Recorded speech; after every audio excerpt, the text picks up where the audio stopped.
All right, so welcome to yet another episode of the Women's Cricket Podcast. It is, of course, the place where we talk about all things women's cricket. Episode 39, Neha, the World Cup and its washouts and everything. Surely lots to talk about once again. Hi, Akshay. Definitely. I think there's a lot to discuss, this World Cup.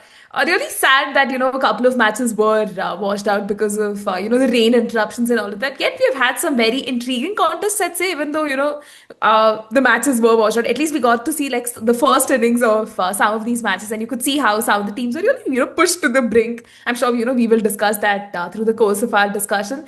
But it's like we're almost at this halfway mark in the World Cup. Like, who would have thought, right? Time would pass by so fast. Matches are happening, left, right, center, and so many themes and narratives sort of coming through. But yeah, all in all, just really excited for this discussion. Yeah, lots to talk about. And like Neha mentioned, the rain unfortunately has played a bit of a spoiled sport. And since we have mentioned it already a couple of times, let's probably start off with that.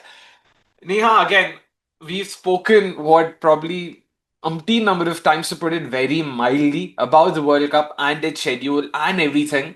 But we sort of wanted to believe that, you know what, now that the World Cup's sort of, at our feet, at our doorstep, okay, we don't need to think about this or worry about this, everything's taken care of. But boy, are we wrong because I don't think anyone saw this coming in terms of the number of rain interruptions, the number of matches that have been called off.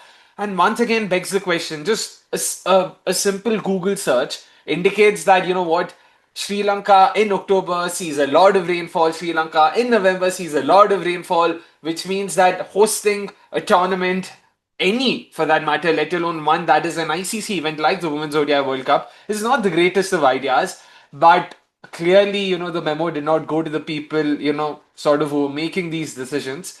What have you made of that, yeah? How does this just keep going from bad to worse?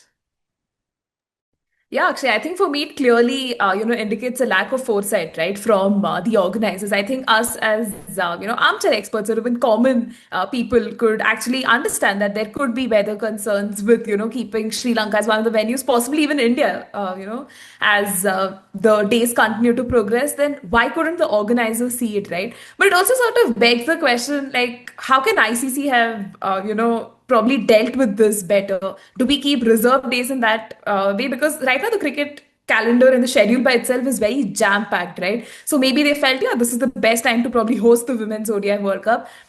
But then if you know that the places you're hosting the World Cup in is obviously, going to face like certain amount of rain, or you probably even haven't seen the forecast, do you see any merit in probably keeping a reserve day? I know the reserve day is a concept that's reserved probably for the finals, the knockouts, and all of those big ticket matches. But then why aren't you giving the same importance to your league matches, right? So for me, it's that. Is there a probably area that you need to look into in that regard? Plus, even the DLS method, right? That concern coming in, particularly in the England versus Pakistan game, where you could clearly see that yeah, it is raining, but they again came out to bat, and then Pakistan unfortunately just couldn't get done with their innings. Fatima Sana, cutting a very sad figure. I mean, obviously Pakistan has not had the most ideal World Cup, but that match could have really meant something to them because of the loss. They now, are the reckoning for the semi-finals. But then I think these are aspects that seriously need a rethink, about how we deal with DLS method in situations when you know it's going to rain. The forecast is giving you signs of that. And the whole reserve day aspect. Can we do better and not just reserve it for, the big ticket matches? Reserve day is an interesting proposition. The sort of downside to something like a reserve day is that broadcasters wouldn't be too happy with it. You've got matches coming in day out. So let's say the England Pakistan game that happened on Wednesday was pushed to the next day because of rain, which meant Thursday would have seen two encounters: Australia, Bangladesh, and England Pakistan. And sure, in that case, at least, it wasn't India playing or it wasn't a big match that was being affected. But imagine if on Thursday there was a big match that was scheduled to happen, then the viewership would have been slightly split, or the other game would have seen very little viewership. And I don't think broadcasters and all of them would be too keen on something like that. So I'm pretty sure that would have played a role, firstly.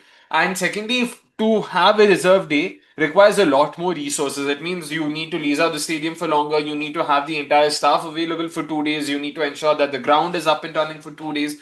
So it is a bit of a cost. And that's why not just in women's cricket, across events, across genders, even in the IPL for that matter, we don't see reserve days as such for league stage games because you cannot. It's practically just from a cost standpoint not feasible, for the boards to do something like that. Sure, one might argue that, what, this is the World Cup, it happens just once in 4 years. Surely you can, spend a bit more money.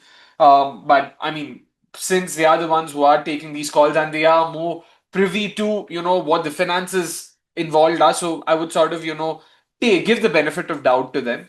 But that's where probably another way they could have mitigated something like this was have more day games, or at least all the Sri Lanka games could have just been day games instead of day night, because we saw that the first innings in on both occasions, the Sri Lanka New Zealand fixture and the England Pakistan fixture, so at least the first innings being completed. I mean, in the second game, it was 31 overs, but even then, at least there was one innings completed.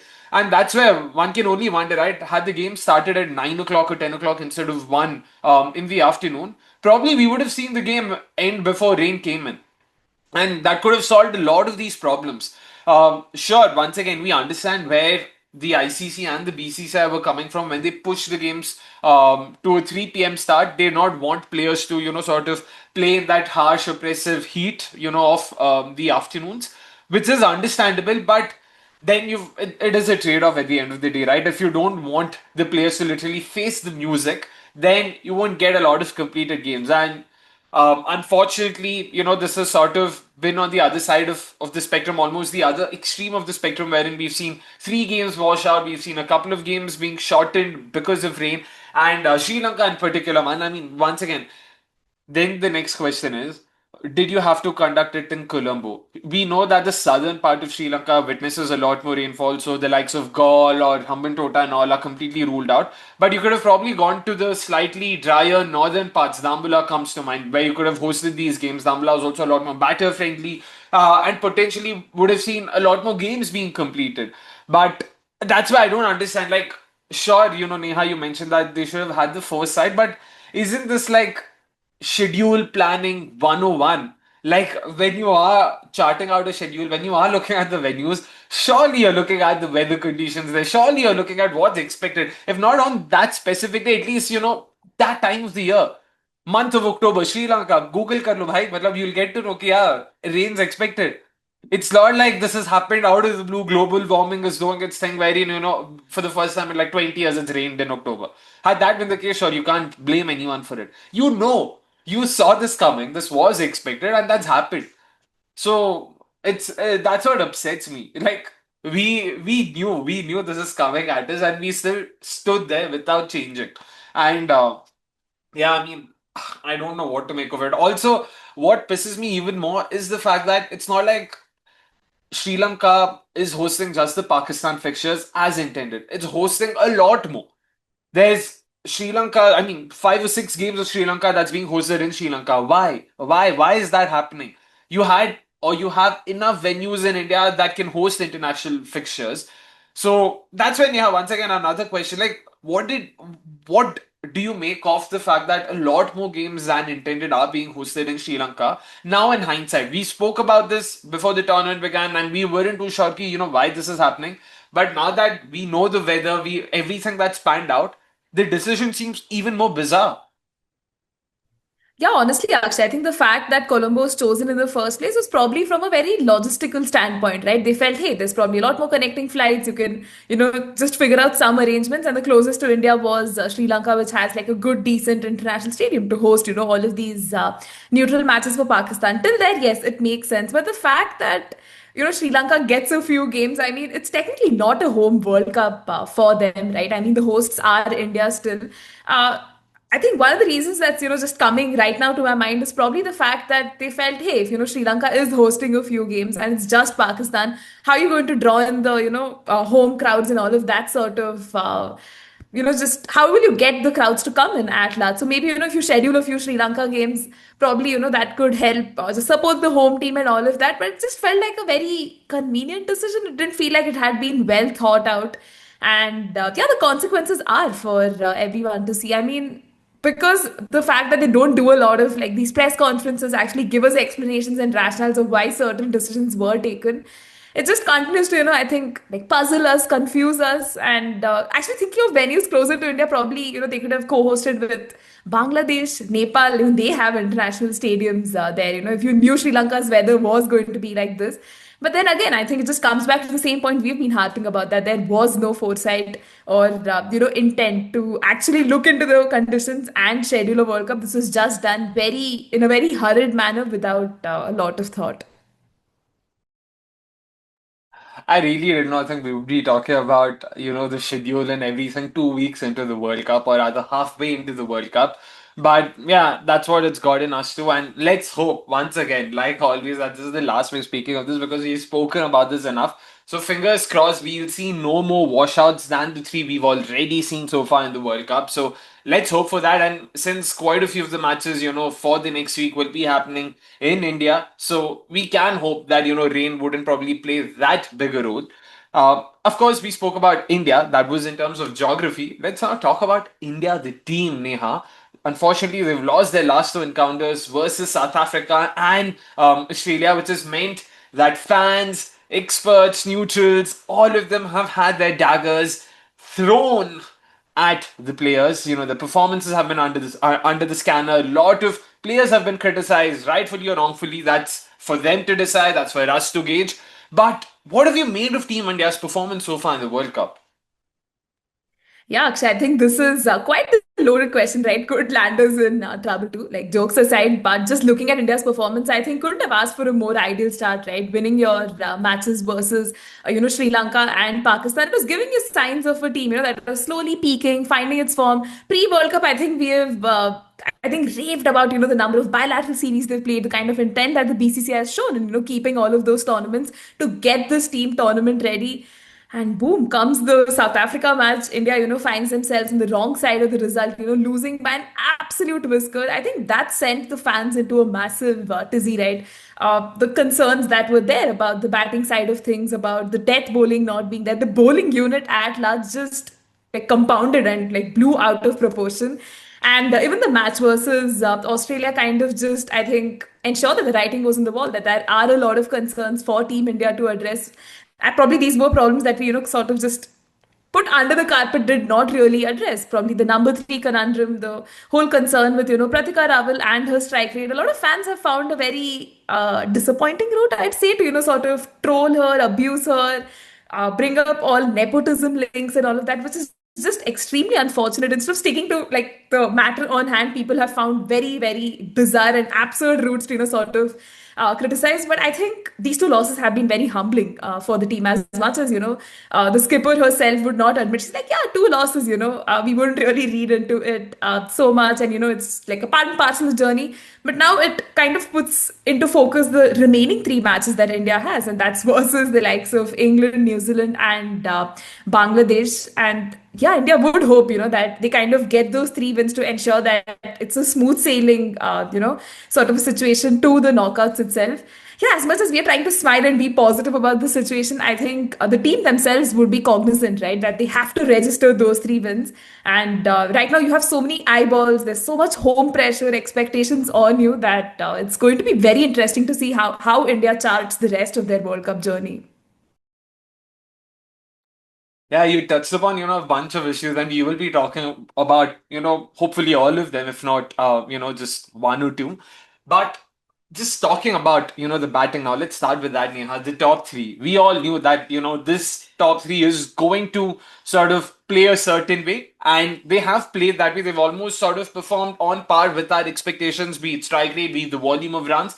It's once again not like, they were striking at 90, 100 before the tournament began, and come to the World Cup, suddenly something's changed. But still, there's been a lot of hue and cry about, Pratika Rawal's strike rates, Harleen Deol's strike rate. What have you made of that? Like, in terms of their performances, are you happy, sad? Like, let's sort of try and look at it in a lot more black and white manner to begin with. We'll, of course, add nuance to it as we dwell deeper. But first thoughts, happy with what you've seen of these two in particular so far? I think actually it's very difficult, sort of see this in binaries of, good, I mean, like, happy or sad. because I think at times the performances have elicited, feelings of happiness that, hey, they're actually, scoring runs. Let's take the case of Pratika Rawal herself, right? I mean, in the first few matches, she got those starts. Getting to those 30s was respectable, was commendable. While at the other end, you had a struggling Smriti. It was great to see Pratika amongst the runs in that manner. But the fact that she's not been able to convert has been a matter of concern. I think there's been enough discourse about how, Pratika and Harleen in the middle. Clearly, there is a little bit of a run stroke. They're not able to get those runs as per expectations. But actually, just let's have a look at the stats chart itself, right? The most number of runs scored in this World Cup. Pratika Rawat, at the moment of this recording, sits at the number three position, having scored 180 runs. But then, interestingly, in that top 10 list, probably has like the least, in the top five, has the least of the strike rates, which really stands out to you. I mean, when we talk about Sophie Devine, you were mentioning this point off record that the position she comes in, kind of warrants her to sort of bide her time, take her time to sort of do that, because every time she's probably arresting a collapse. But in the case of Pratika, you're opening the batting, so you probably expect a little more of an intent. Adding a little more nuance to the whole discussion is the fact that now people have suddenly gotten up and realized, hey, you should probably include Shefali Verma. She would be the answer to all of your questions. Look at her form in the senior women's T20 trophy and like domestics at large, which is a very, I wouldn't say accurate representation of what's really happened, because when you look at Shefali's ODI career, she was given enough opportunities. It is something we have spoken about, like a broken record on our previous episodes as well. That the opportunity she got in ODIs, she didn't really do enough to justify her place, because of which the Indian team decided to go ahead with Pratika. It's time you sort of back her to the hilt. And as much as the numbers, show ki, hey, she scored 180 runs, right there, number three, in the, runs chart, but you still probably expect a little more from her. But then again, you can't look at it in isolation. The Indian batting unit at large has been struggling, right? Smriti Mandana herself came amongst runs in that Australia match. Harmanpreet Kaur has not been able to score runs as per expectations. Jemima Rodriguez herself has been falling to left arm spin. Her sweep shots are clearly not working. Two ducks being registered. So yeah, actually, I know you asked me about Pratika and Harleen, but I feel it's a larger representation of India's batting unit itself, right? That is clearly struggling to find its form. And yeah, I hope as the World Cup progresses, a few players find form and it sort of translates and percolates to the rest of the batting unit. Let us have that graphic out once again. When you look at the top 10 batters, there are only four batters who are striking at below 80. There's Pratika Rawal at number two. You've got Sobna Mostri. You've got Harleen Dior, and you've got Brooke Halliday. Sobna Mostri, we know what Bangladesh's template has been, when it comes to the World Cup. They've been very clear. They want to sort of hold on to their wickets. They want to put a price on their wicket and ensure that, up until the 35th, 40th over mark, they don't lose so many wickets. And from there, they try and cash in and score as many runs as possible. So you can see why Sobna Mostri's strike rate is at the lower end of the spectrum. Similarly, with Brooke Halliday, like we discussed about Sophie Devine, batting at number five for New Zealand when that top three hasn't fired, none of Susie Bates, Georgia Plummer, and Amelia Kerr have batted as well as they would have liked to, which has meant that the likes of Sophie Devine and Brooke Halliday both have had to resurrect multiple innings for New Zealand, which is why we can understand like there are valid reasons for their lower strike rates. And then you've got Harleen Diol and Pratika Rawal, both of whom bat in the top three for Team India, with not so many valid reasons to be honest, yeah. And once again, I will have to say that this isn't something that's hit us out of the blue. We knew that this is what we will have to expect from them, and that's what they've done. What's probably disappointed me a bit more is the fact that despite these concerns, there haven't been noticeable changes in their stroke play. That's all I'm saying. Like they might probably be putting in the effort. They are actually trying to play a few more shots, but it's just not showing out there. Especially post power play, when you look at Pratika Rawal, she's taken 20, 30 balls to just score 6, 7 runs after the power play. And you can't go into that sort of a rut because you're just putting a lot more pressure on your partner, which sometimes has been Smriti, sometimes has been Harleen herself. And because Harleen also takes time, it has meant that you can't have these two batting together, for longer periods, because that could potentially mean Team India would get into a bigger shell, which we saw against Sri Lanka, which we saw against Australia as well previously, not just in the World Cup. So those were obvious concerns, and that's why I was hoping that Team India would also be a lot more flexible with how they use Harleen, how they use Harman. This is something I brought up earlier as well. At the fall of an early wicket, I really wish that Team India would promote Herleen, or rather Herman at number three and send her in the power play because she is a lot more adept at playing pace. One might argue that, the moving ball, can Herleen handle it and Herman handle it? But yeah, she's the captain of the side. She's got that technique. You have to back her to come good. Worst case, if she gets out, it's not like she has been scoring plenty of runs for us at number four so far in the World Cup. It's worth a punt. And that would then allow Herleen to get her ideal entry point, which is at the end of the power play after a decent start, where she can then cash in against the spinners. We saw this template work out in the last game versus Australia when Smriti really went on to get a decent score.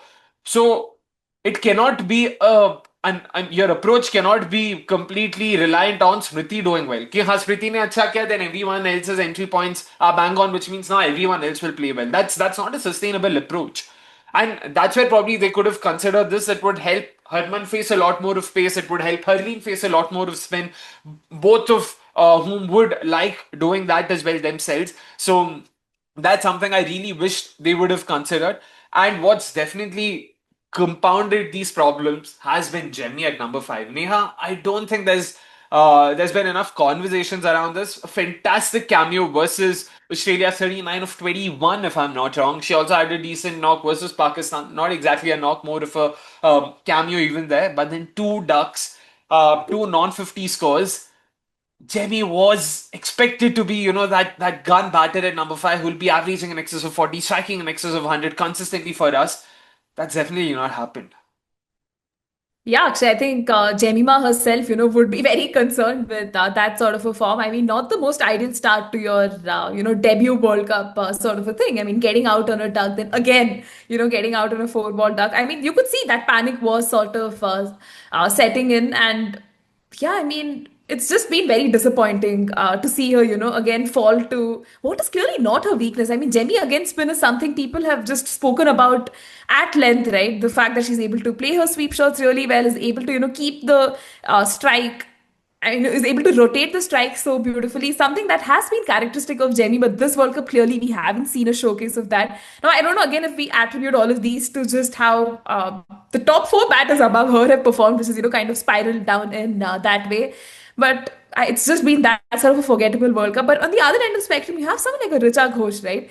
I mean, the kind of cameos that she has played so far has looked like such a beacon of hope, right, for India coming in that much later. Again, India has tinkered with her batting position, sometimes coming in at seven and eight and all of that.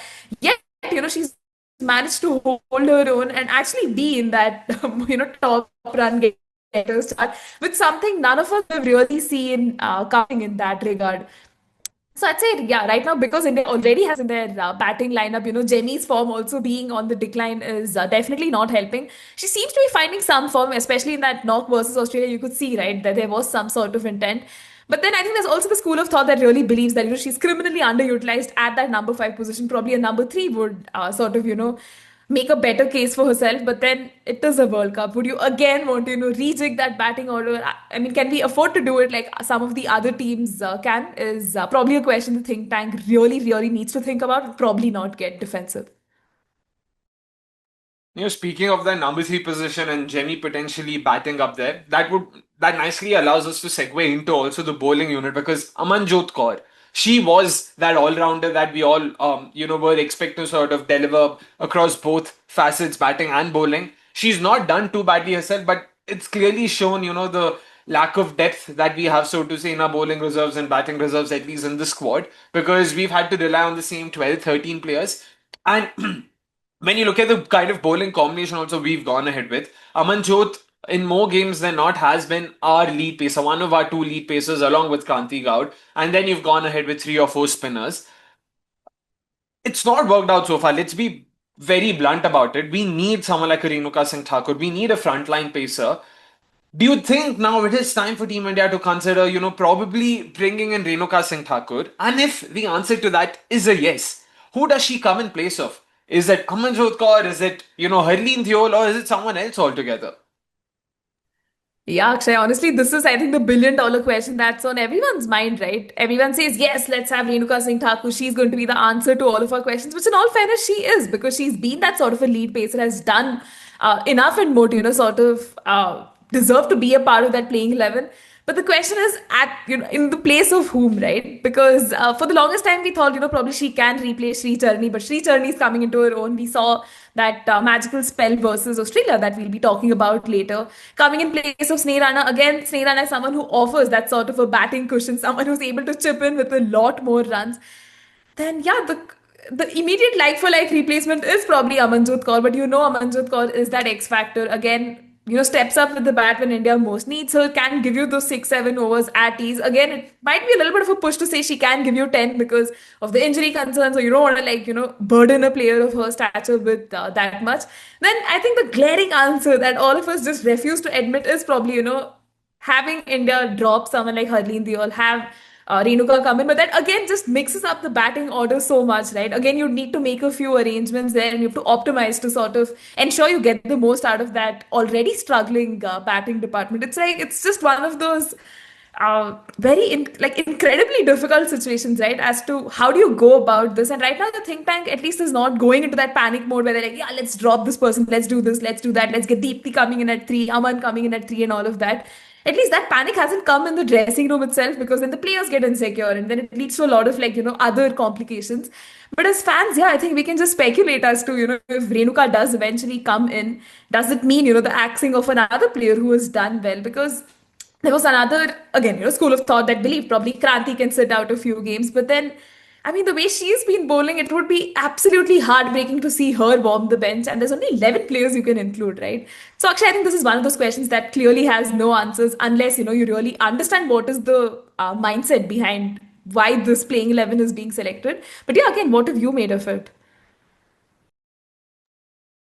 See, broadly, I do agree with the sentiment that there's no right answer per se. It depends on what the team and what the think tank is looking for. Like, for instance, when it comes to me, if I'm sort of say building a team, there are a few boxes that I like to tick, chief of which would be batting depth, having multiple bowling options, and all of it. So, considering that or keeping that in mind, I know for a fact I don't want to let go of Amanjot Kaur because of what she brings to the table in batting, bowling, and fielding.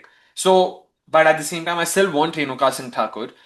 For me personally, I think that Renuka Singh Thakur has to replace Harleen Deol. You promote Amanjot Kaur up at number three. That allows you to have an extra bowling option because you now have a pacer in your top four, top five, and then bring in Renuka Singh Thakur as well, which means you've got three pacers, and then you've got the likes of Sri Charni, Sneh Rana, Deepti Sharma. That's three solid spinners, which means you've got six bowling options. You've got Aman at five, Aman at three. You've got Harman at four. You've got Jemmy at five. You've got Richa at six. You've got Deepti at seven. Sneh at eight. 9, 10, 11 would be Sri Charni, Kranti Gard, and Renuka Singh Thakur. I think that's not too bad when it comes to depth as well. You've got someone like a Sneh Rana batting at number eight. I think Deepti and Sneh at 7, 8, not too bad. You can also interchange them based on the situation. So I think this is the 11 team India needs to go ahead with. It gives them balance, it gives them more bowling options, and importantly, it means you can keep the opposition under pressure for an extended period. Against Australia, we came so close, but because we didn't have that frontline pacer, that X factor, so to say, with the new ball or even in the middle overs, it meant that Australia had it very easy. India had the task cut out for them. So, and again, no disrespect to Aman, she bowled pretty well towards the end, but you need a frontline pacer. You need someone who you can rely upon. And importantly, you also need to ensure that Aman's workload herself is being managed because make no mistake, she also has injury concerns. And we want to ensure that she's fit and raring to go come the knockout stages. Because you can't be like, oh, semi-final, we have to rest Aman because, yeah, she's not fit to play. That's not an option. So that's probably how I would go about it. I think in my head it seems fairly obvious right now because that's how I think. Like I need depth, I need bowling options and all of it. And I also believe Aman at three will help us inject a bit more momentum, something that we were talking earlier. That top three hasn't fired as unanimously as we would have liked them to. And that's where Aman coming in, sort of, being a busy batter in the middle, being very adept at spin, very good at rotating strike. I think she will be able to sort of help us, maintain the tempo. And from there, the likes of Richa, Harman, Jemmy, they all can take it forward. So, yeah, these are my thoughts. And Neha, you agree with a selection like this? Absolutely, Akshay. I think if left to us, if we were the selectors ourselves and, we were given that space, sort of conceptualize, probably we'd have done this planning like pre-World Cup, right? Like, come up with a strategy where you have certain changes made here and there. Like Aman at number three, something I think we've been talking about on the podcast. Some of our viewers also, seem to subscribe to that line of thinking. And yeah, I mean, it could be something India can consider. Probably, another loss to England would probably, open the floodgates for, all left field choices. And that's something they can definitely consider then. But considering the way the team management is right now, they get very defensive in their thinking at times. Like, sorry to be so critical, but it, just ends up feeling a lot like that. So probably a loss will, have that, they'll have a wake up call and then, want to restructure that playing 11. But I see where you're coming from. That batting order definitely needs a rejig. And it's just a matter of, who makes way for Renuka. And right now it just feels like someone from the batting department, is due for an axe. A loss to England will definitely have the floodgates open. But speaking of Team England, I guess this would be as good a segue as any to talk about them as well and the way they've performed so far in the World Cup. Neha, this has been a side that's just sort of, polarized opinions because you've got one section of the audience who's like, what, England's been dominant. They've won 3 out of their 4 games so far, the other being a no result. So technically they're unbeaten and they're looking very strong. In fact, they are on par with Australia. And then there's me who firmly believes that England has scammed its way into its current position. I'm not going to mince my words. Apologies for those who might feel offended by it. But hear me out. Hear me out.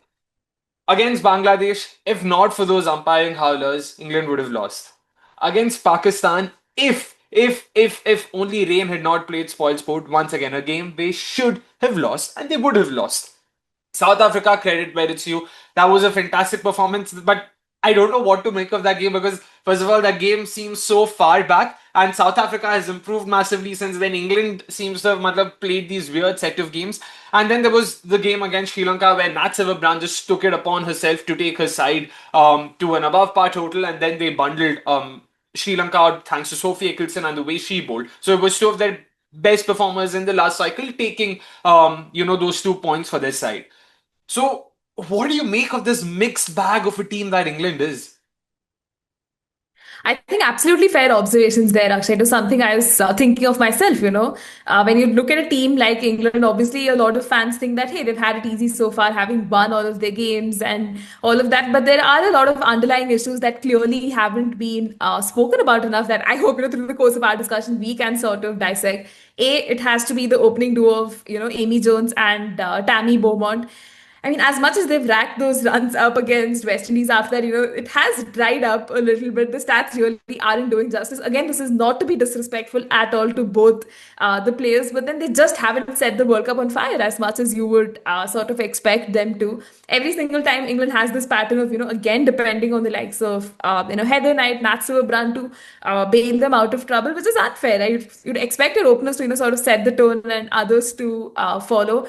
That middle order also, Akshay, for me has been very, for the lack of a better word, I'm going to use sus because, you have the likes of Emma Lamb, Sophia Dunkley, and you have Alice Capsey there. Somewhere, you feel that, hey, are they missing out on the experience of someone like a Danny Wyatt-Hodge, especially in situations where they're losing wickets in clumps? Probably, having someone like a Danny Wyatt-Hodge would make sense, but a quick look at numbers tells you that she herself has not been in the best vein of form, even in ODI. So as much as, her experience and pressure is laudable, but it just doesn't do enough justice. And that's why England continues to persist with the kind of combination they have right now.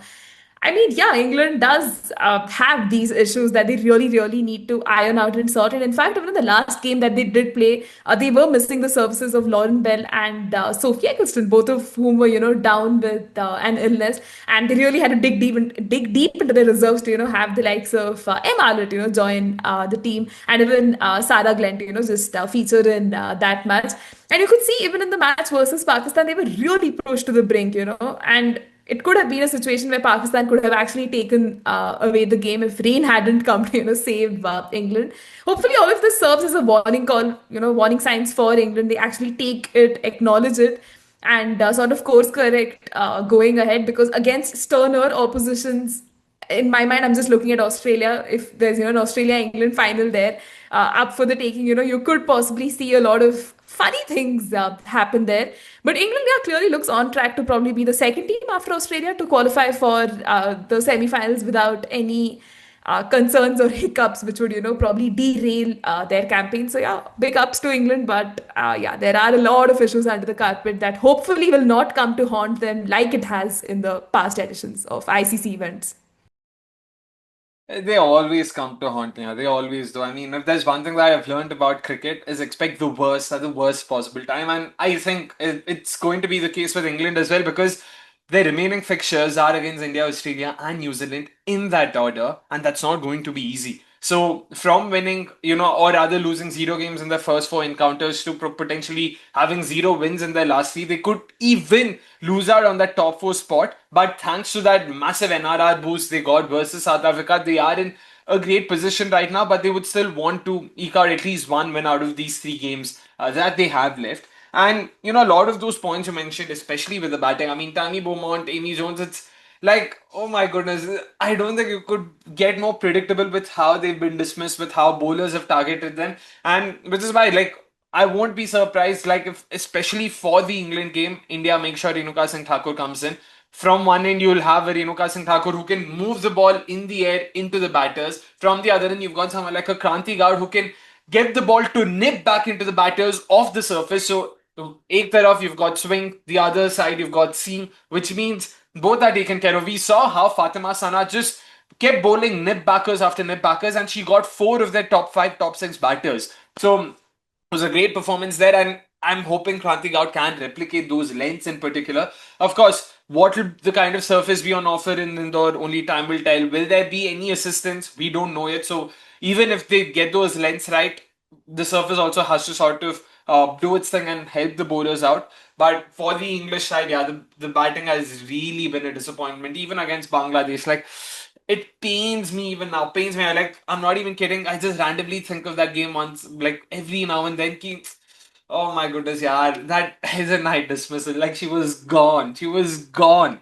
Even Heather Knight knew she was out, and she got a chance to stay back. And it was very unfortunate for Bangladesh, very fortunate for England, of course. And the game that happened a couple of nights ago versus Pakistan as well, they were down and out, man. Pakistan were, what, 30 odd for no loss. In 6 overs, they needed 17, 25 overs with 10 wickets in hand. It would take an incredible amount of skill for Pakistan to lose the game from there, to put it very mildly. So you want to believe that England have escaped the sword twice, but will luck favor them, throughout the World Cup? I don't know. And especially against some of these top sides like Australia and India, you need a lot more than just luck. You need to come up with those performances. Sophie Eccleston and Lauren Bell should be back in all likelihood versus India, because that supposed illness seemed very convenient and very timely. Ki, haan, you know what, a game where potentially we don't need to feel a full strength side. We had two of our main bowlers sick. No fault. I mean, I'm not blaming anyone. You should rest players so that the workload is being managed and they are at their best to sort of perform against the top sides. So just say that now you're resting your bowlers. Why? I don't know. I don't know. Of course, I might be way off of here. They probably were actually sick as well. But yeah, expecting them to be back. Emma Allit and Sarah Glenn both should in all likelihood miss out. And that was actually something I was thinking about as well. Danny White-Hodge, Emma Lamb, unfortunately, she's not had the kind of World Cup they would have liked her to. Alice Capsey hasn't been too bad. She's also contributed with the ball, so I would imagine that they will want to hold on to her. And that's where someone like a Danny White-Hodge instead of Emma Lamb is something they could potentially consider.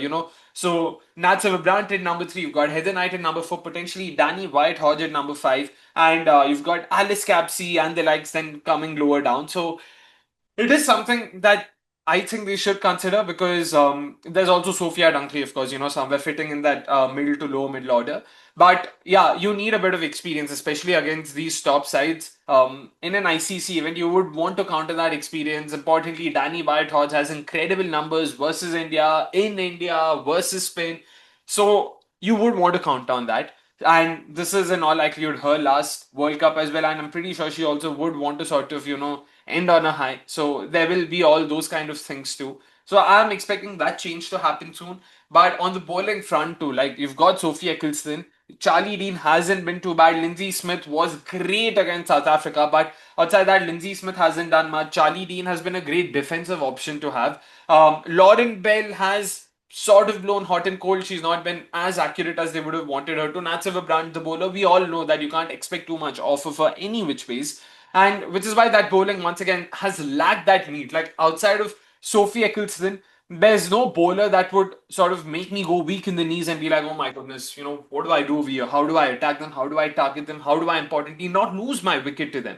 So not going to be easy on that bowling front as well.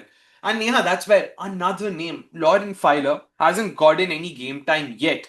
But do you think, once again, just because of the X factor that she brings to the table, is that a name they should be considering?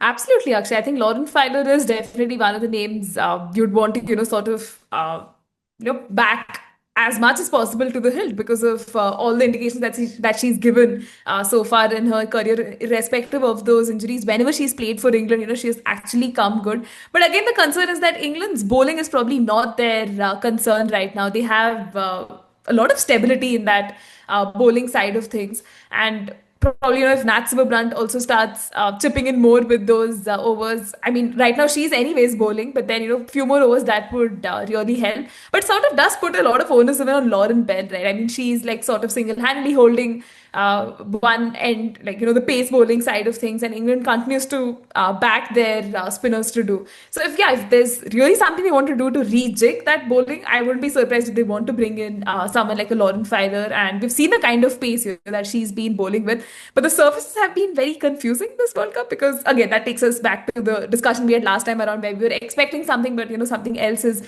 entirely playing out. But yeah, I think right now, just looking at the bowling side of things, that's probably the least of their concerns. That batting department clearly needs a little bit of a rethink, and I think the think tank would be, probably ideating in that way. I mean, just look at the think tank. They have the likes of Charlotte Edwards. You have Luke Williams there. A lot of people don't realize that's actually Luke Williams. A very celebrated coach in that setup. That's like two masterminds working together, and hopefully they can conjure up something special and yeah, have something really nice happen in the next couple of years. They have worked well, for the Southern Brave. Once again, that Danny White Hodge connection potentially from there also might work in a favor. You never know. Of course, just joking. But it would be interesting, if they do make any changes. I do agree, with Neha after having said what I did. Like, yeah, probably they wouldn't want to tinker a lot with the bowling attack because, say what you may, they have done a lot more better with the ball than the bat. The likes of Tammy Beaumont, Amy Jones have hardly contributed, with the bat so far. Apart from that first game where they were chasing 70 odd, I don't think they've had a decent opening partnership as such. Marufa Akhtar, Fatima Sana, both of them were very quick to nip the openers in the bud. And like I said, next game versus India, then later against Australia, you've got Megan Shute who's got that in swinger. You've got Kim Garth who can move the ball into the bowler, into the batters. And both of them with that glaring weakness that they have off the ball coming into them, it'll definitely be a very testing couple of games for them, if not all three, because there's also Jessica, make no mistake, who's got those booming in swingers. So that's a very, very, very testing 3 games coming up for them. It'll be very interesting to see for sure, how New Zealand, not New Zealand, sorry, England pan out when it comes to that. But last talking point before we move on to our next segment. Neha, last week we spoke about the subcontinent sides and the way they've performed so far in the World Cup. Sure, it's been great to watch, and I think the performances have only gone up a notch since that conversation we had because we saw Sri Lanka give New Zealand a run for their money, Pakistan give England a run for their money. Unfortunately, in both cases, they weren't able to get those 2 points, but for no fault of theirs. So that's definitely something that they would also probably count as a moral victory at the very least. But then begs the question, we saw Bangladesh versus South Africa too earlier this week. A game that Bangladesh in all likelihood and in all probability would have won, and they, in all honesty, should have won. Why do you think there exists that gap? Why do you think they've not been able to cross that line yet, of winning, so to say? Do you think it's more of a mental block, or do you think it's a lot more down to just the skills that are available at their disposal? Thoughts on that?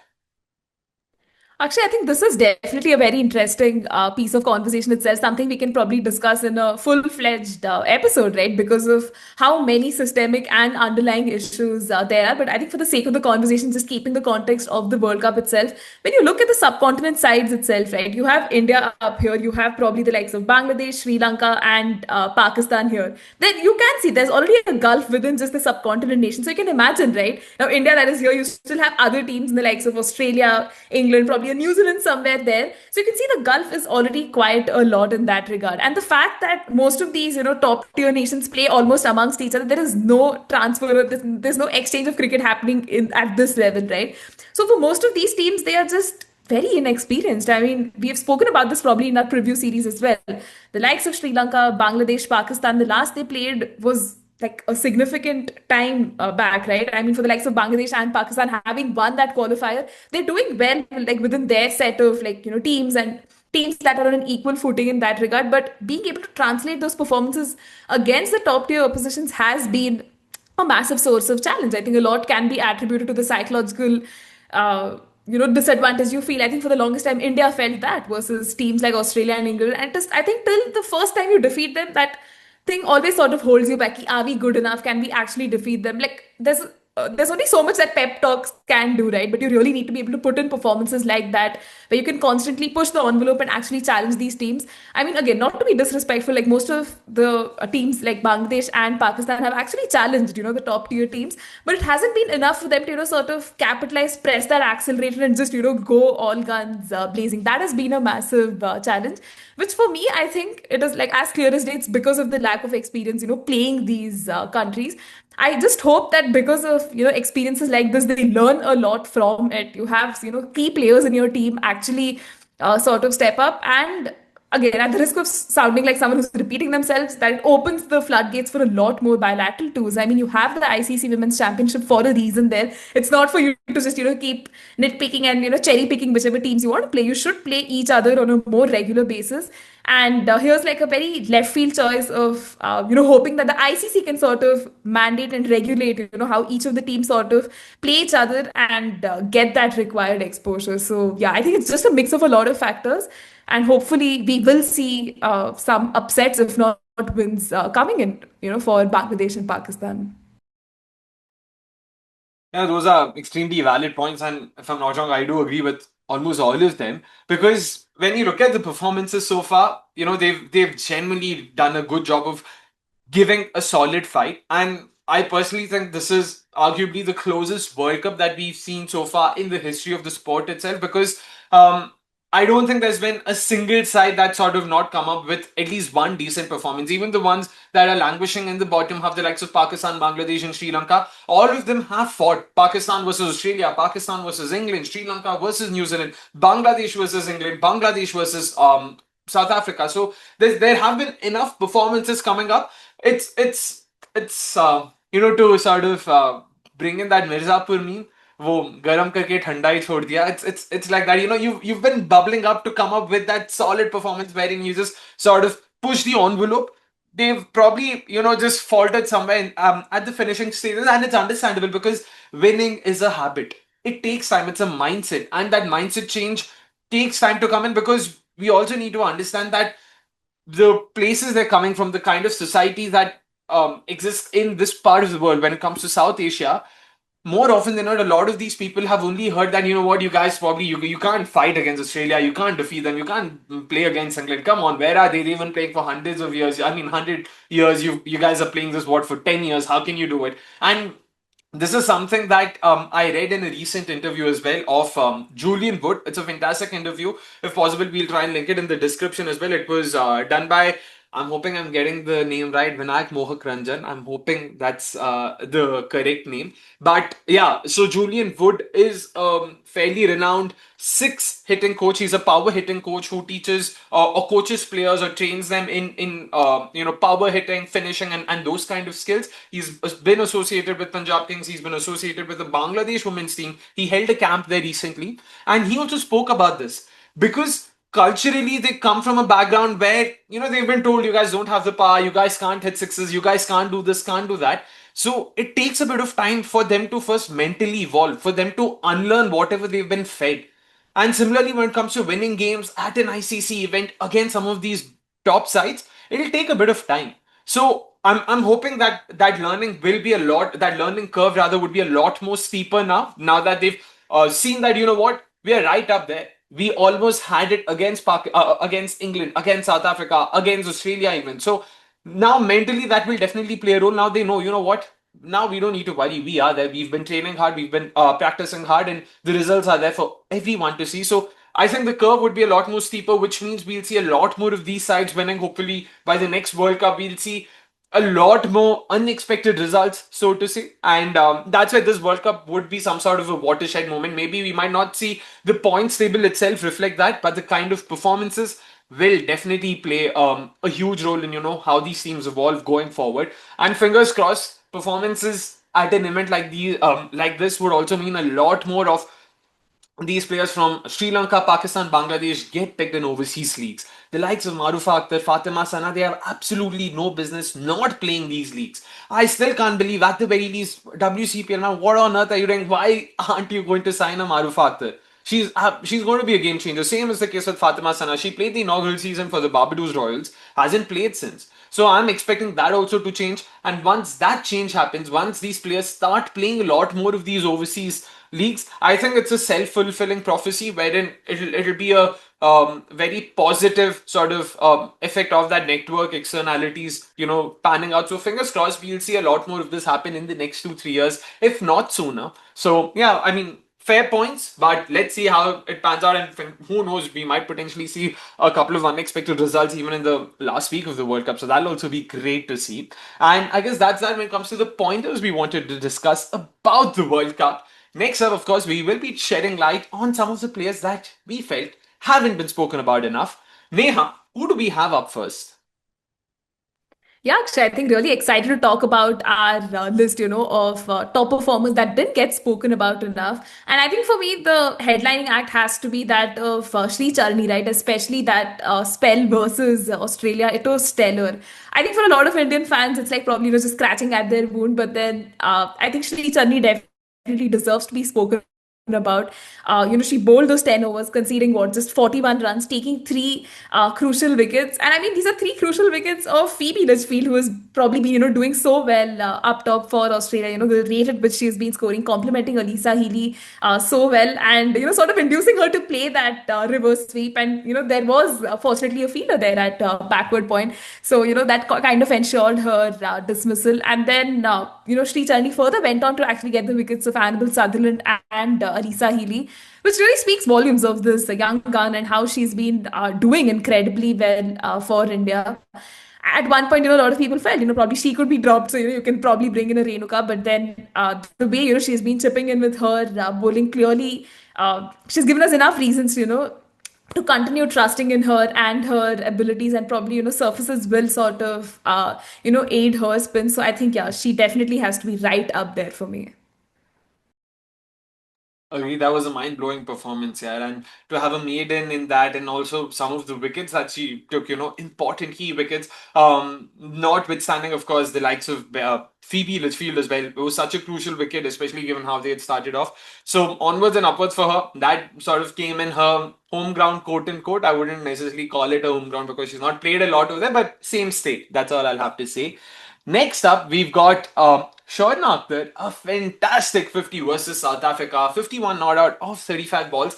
Fastest 50 in the history of women's cricket for Bangladesh, and that was fantastic to watch. Mind blowing knock, and the way she hit those sixes. Yeah, again, this is not some sort of, you know, run of the mill side we're talking about. This is South Africa side that's genuinely good contenders for the title.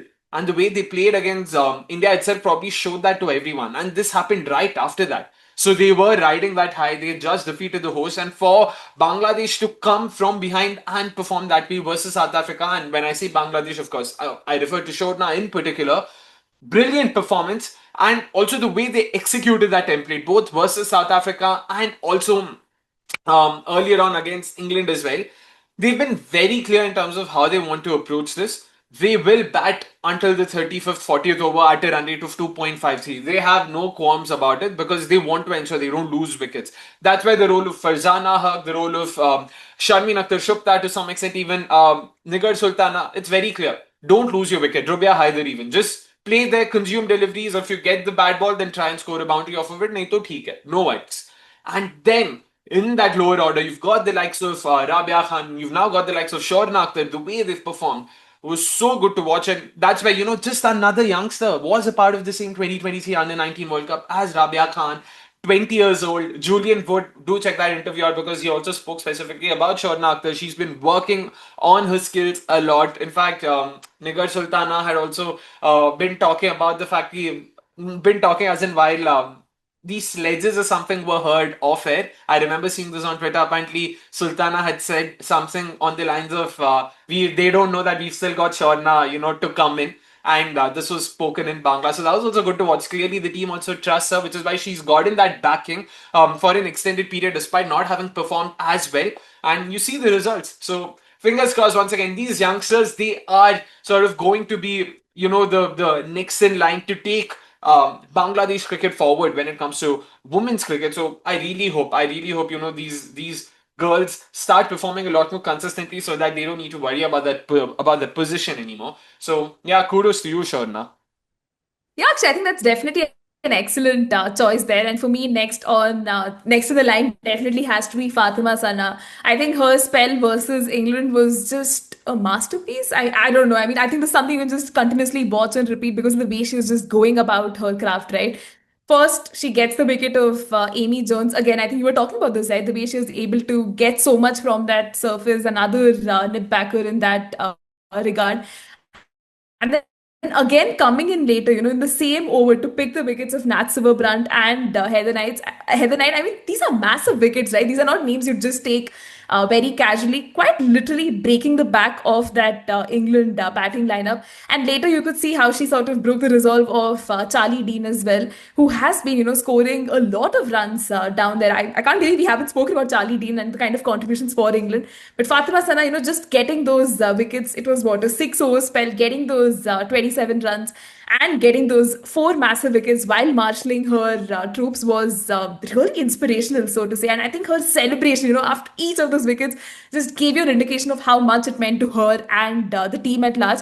And I think her energy at large is just so infectious. It really, sort of spreads across the team. It builds that whole mahal, and that jazba is something you really, really get to see through the unit. And I think, yeah, if, the weather really was played was supportive that day, we could have seen a very interesting result, but that was not to be. And I think it's still one of those performances that you'll always look back and be like, wow, it produced something really magical, and hopefully has that sort of a very cascading effect even on Pakistani women's cricket, right? That hey, we can actually punch above our weight and challenge the big teams. Like the kind of impact that Hudman's 171 had. You suddenly had a whole nation that got up to realize, wow, there's women's cricket, and our girls can actually do this. Hopefully, it has that sort of a ripple effect in Pakistan. 100%. And that performance versus England, was definitely one to remember, least of all because of Fatima Sana's four that Neha, rightly spoke about, just the way she bowled. Even Diana Baig didn't do too badly. The likes of Nashra Sandhu, Ramin Shameen, so miserly, and special shout out to her because there was a drop catch off of her bowling. Alice Capsey was dropped by Muniba Ali when Ramin Shamim was bowling, and just the calmness that she exuded.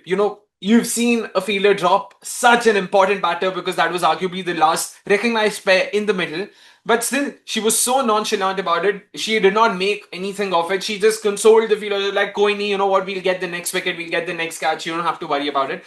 And it's not easy. This doesn't come naturally to everyone. It takes a lot of courage. It takes a lot of patience on your part, especially as a bowler when you're putting in that effort to sort of not lose your shit over your fielder. So that was fantastic to watch. And I feel in some sense it was also a reflection of the kind of culture that the team is trying to build. They want to be there for each other. We also saw when Ramin Shamim eventually got Alice Capsey out through the review. She'd first been adjudged not out, and then she finally got the review. She got the decision to be overturned. You could see the likes of Fatima Sana, Sadia Iqbal, if I'm not wrong, lifting her up, on their shoulders when the decision came out. And you could also, this is just a slight digression. You could also see like Nashra was coming towards Ramin Shamim to hug her. When she realized it's three reds, and then you could see Fatima just pushing her aside. She's like, no, no, move aside. You want to lift her up in front of the camera. So clearly there's that camaraderie that's building up, and that's very, very, very fascinating to watch. So hopefully, fingers crossed, the performances are only going to get better from here. They have a lot more bilaterals lined up, so fingers crossed these experiences will definitely, make them stronger, if not sharper. So next name, of course, we'll have to talk about yet another Asian. This one's Neelakshika De Silva. Fantastic 50 man versus New Zealand, 51 unbeaten off 25 balls. Fastest 50 in this World Cup, overtaking, of course, Sharna Akhtar's 35 ball effort. But brilliant stuff from her. Once again, batting at number 6, number 7, number 8. We've always known that she has the potential to come up with those cameos. We always knew, 5 ball 10, 8 ball 15. She's got that. But to see her sort of, to extend that range, to play for an extended period, score a 50, such crucial runs, because once again you could see the way Sri Lanka played versus New Zealand. They were trying to replicate the Bangladesh template. You saw Chamari, you saw Vishmi Gundaratne up top, Harshita Samaravikrama. All of them were trying to just consume deliveries, play within themselves, ensure they don't give away their wickets so easily. Take the game till the 35th, 40th over, and from there you saw Kavisha Dilhari. Then of course Neelakshika De Silva. The way she took on the bowlers, mind blowing stuff. Once again, when we talk about Sri Lankan cricket, more often than not, the name that comes to everyone's mind is Chamari Attappattu. And the fact that now beyond Attappattu as well, you've got so many names coming up, it bodes well for Sri Lanka. Vishmi and Harshada are definitely names that have already made a mark when it comes to international cricket. Now to see someone like, Neelakshika De Silva, it's not that she's some newbie, she's been here, but you need performances. You need these performances for people to remember you. And I think she's done a fantastic job of that. So fingers crossed, once again, when Sri Lanka sort of look at rebuilding, their side post the Attappattu era, they've got names there, they've got experience, they've got youth as well. I think Neelakshika will be a very big name to watch out for. Absolutely, Akshay. I think she is definitely going to be one name to watch out for, and hopefully, Sri Lanka continues to give her that extended run, because she's had a few not so great performances in the past, but then, that continued belief is something we see now, and it's definitely reaping a lot of rewards. And yeah, probably last on our list is Sobna Mostri, right? I think this is another name that a lot of people like. Yeah, I mean, she's been in the circuit since what, almost 2018. But mind you, she's just 23 years old. And this World Cup, we've already seen like two magical performances come from her. Again, not talking about her performance versus England, but this is the one versus Australia where she I think single-handedly held that innings together. A supreme knock of 66 coming of just 80 balls. I think she was again, that fulcrum that was needed for Bangladesh there to sort of hold their batting. A lot of partnerships did involve her name, revolved around her. The way she just, held her own, scored a few boundaries. There was no six in that innings, but the nine boundaries that she did hit, I mean, contributed a great chunk, right, to Bangladesh's eventual total of 198 too. And the way she's complimenting her other batters, like, it kind of gave them the confidence to, sort of attack from the other end. And Sobna has really made a case for herself that she can actually be such a dependable batter, and scoring these half centuries against formidable opponents like England and Australia really bodes well, not just for her confidence but also to the rest of the unit, that we can actually challenge the bigger oppositions. And even for Bangladesh, one of the massive concerns has been their batting side of things.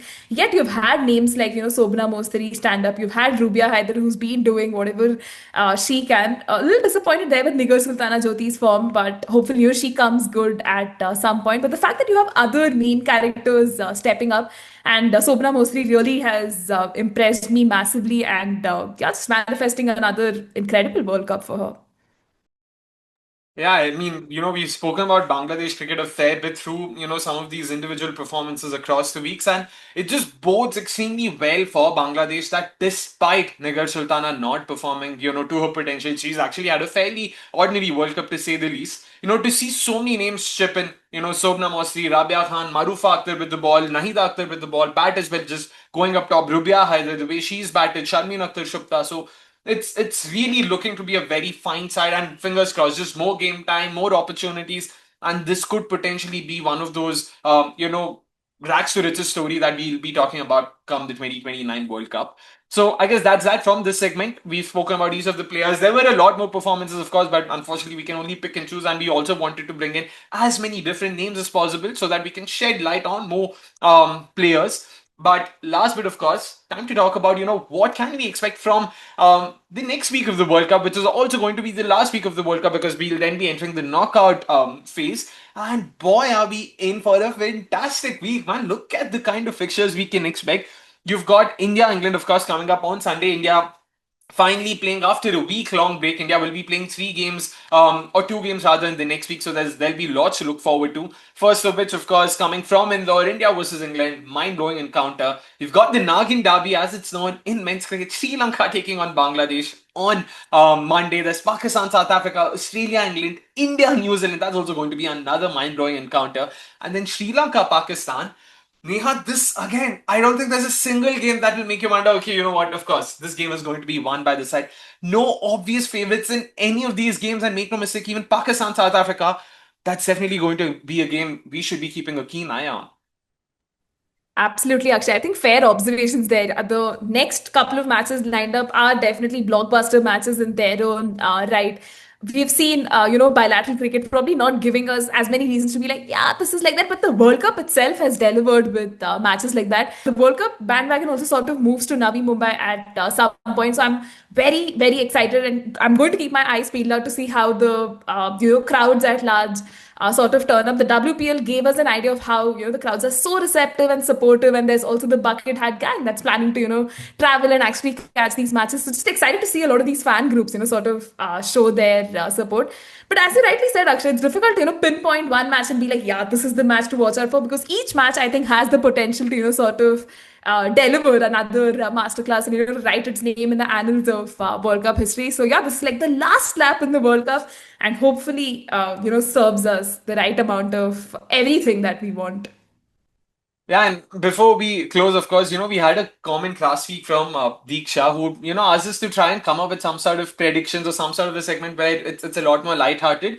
We've not planned anything yet, but we'll definitely, take this feedback noted. We will try and come up with something like this going forward. And that's that from this episode of the Men's Cricket Podcast. Again, it's been a fantastic recording for us, fantastic episode for us, talking about the World Cup and all things women's cricket. Until then, it's a goodbye from both of us. Take care, and importantly, have a great, great, great World Cup.